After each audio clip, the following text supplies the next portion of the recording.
Hey guys, so it's a little late right now. I just got done playing a session. I thought I'd go through two hands, which point out the importance of think longer about what you really want to do. Don't just say, hey, I don't have the best hand and fold.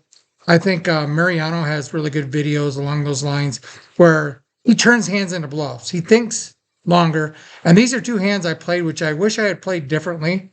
And I'll just play them for you right now, real quick. So I had pocket sixes, the hijack opened, cut off called. I called with my sixes. It gets folded around. Flop comes ace 10 deuce. And the hijack here, he bets, but he bets really small amount. It's not showing up on here, but he bets, the pot was like $100 and he bet like $25 or $20, which is really small on this board.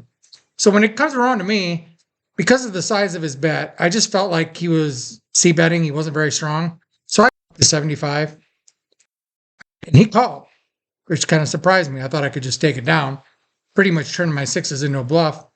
The turn comes a 5 and he bets out $75 into this $200 pot, which again is really weak. There's a draw on the board and I just figured I didn't know what to do here. I have like 300 more behind I could shove. But trying to get people off a top pair, I don't know. Maybe he just doesn't know about bet sizing. A lot of these rec players will bet not really realizing how big the pot is. And so they'll do goofy bet sizing. And it's not weak bet weak, like $25 into 100. They're just betting 25 because they're like, well, 25 and the pot looks like it's around 50 or so. They don't realize the pot's actually 100. And usually in these types of games, trying to bluff someone off a top pair isn't a smart idea. So I don't think he's very strong, but I'm not too sure a shove's going to work either. But what I should have done is just called his 75 because he seems pretty weak. He doesn't love it. I'm guessing he has a weak ace, pocket kings, doesn't know what to do with it, something along those lines. But the reason I say out of the three, I could shove if I think I can get him to fold because I think he's weak, but I don't like that in these type of games. I could turn around and fold, which is what I did, or I could call. And the reason I said I should have called was because he doesn't know. If I raise the flop and then I call the turn, he puts me probably on like some big draw if I'm calling the turn. So I not only am drawn to a 6, but I'm drawn to diamonds. So I can call a very small bet here, getting better than 4-1, and I can rep any diamond or any 6. So I should have thought this through longer. I should have given this a lot more thought and gone ahead and just called. And then if it comes a diamond, he'll probably, if he got a diamond, he'll jam and I can fold. But if it comes a diamond, I can jam and I'm sure he'll fold because it's easy. I could have a flush draw there. So I wish I had called, thought about it a little bit more. This is hand number 1 where I wish I would have thought about it a little bit more. And if I had, I think that would have been the correct play, is to just call with the plan on repping diamonds. And of course, if a 6 comes, I'm golden. But I'm not just drawn to a 6. I can rep the diamonds as well. So that's one hand I wish I had back. All right, so this is the next hand.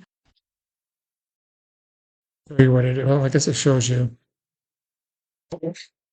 I guess it shows you. I didn't want to show you what it was, but anyway. We got a limp here, a call, it comes back around to me in the cutoff with king 10 of diamonds. Of course, I'm going to raise this. I raise it to like $. We get a call. This guy calls, this guy calls, and this guy calls. So the world calls, right? I don't know what he's doing calling 6-5 off on the button, but he did. And we have 30, 60, 90, 120, $150 in the middle here. Comes all clubs, and with this many people, I'm not doing anything, right? So it gets check, check, check, check, and the button checks. Turn goes check, check. Real exciting hand, right? Check, check, check, check 2, and it comes the river. Check, check, check, check. He bets. Fold, fold, fold. It comes around to me. And I didn't want to have this shown here, but I guess it's showing the hand. But he bets the button, and I'm thinking, if he has anything on the button here. If he's got an ace, if he's got a 9, if he's got a high club, I mean, and he's a bluffer too. I know this guy bluffs, and he'll bluff if he sees weakness. So when he bets here, and he bet 50 into like 125, or how much did I say it was? 30, 60, 90, 120, 150, 50 into 150. He only bet third of the pot when it gets to him on the river. And he bets, and you would think this is just a fold for me, but I'm thinking, this don't make any freaking sense. If he had anything at all, he's not waiting to the river to bet. And yeah, he could have a set of 4s, I guess. But knowing this guy, I don't buy it. So basically what happened is I made the king high, and he showed me 6-5, and he was good. Now, the reason I called with king high was because I thought he was full of shit. But I also thought there was a possibility he could be bluffing with the best hand. And if I was to do this over again, knowing the guy's weak, knowing the guy's full of it, and there is a possibility he could be bluffing with the best hand, when he bets, I should just make it 150, bump it up. If he comes over the top because he was slow playing a nut flush or something, then okay, I can fold. But if you know a guy's full of it and he could be bluffing with bottom pair, don't let him win with bottom pair, because he's not going to be able to call with bottom pair if I check raise the river. Now, my line doesn't make a hell of a lot of sense either, but is he really going to call with bottom pair with a pair of 5s here? Probably not. So even though my line doesn't make sense, because I know he doesn't have much, I shouldn't just call here with king high. I should really raise and take it down. Don't let him win with bottom pair here. So bottom line is, this is a hand I wish I had back as well.